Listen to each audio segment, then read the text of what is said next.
বাঁকুড়া পৌঁছে গেছি।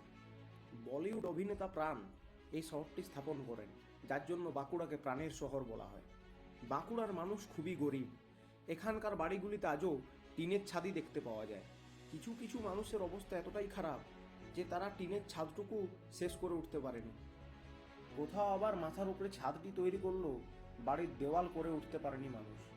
দারিদ্রতা এই শহরের প্রতি পরতে পরতে থাকলেও টেকনোলজিতে উন্নত এই শহরে ভারতের একমাত্র কামরার টোটো পাওয়া যায়।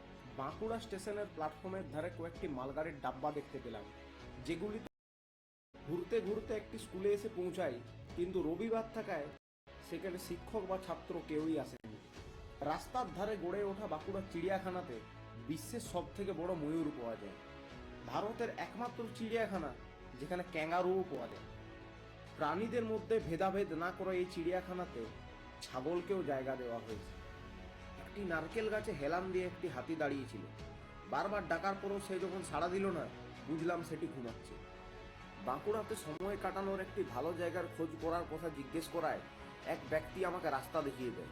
তার নির্দেশ মতো এগিয়ে গিয়ে আমরা কেসরা কাঠজুড়িডাঙ্গা নামে একটি পার্কে এসে পৌঁছাই। বিভিন্ন ধরনের বিদেশি ফুল দিয়ে সাজানো এই পার্কে বাচ্চাদের জন্য স্লাইড, বসার জন্য চেয়ার, এমনকি বাইসাইকেল চালানোর জন্য আলাদা লেন করা আছে। এমনকি এটি বাঁকুড়ার একমাত্র পার্ক যেখানে টয় ট্রেনের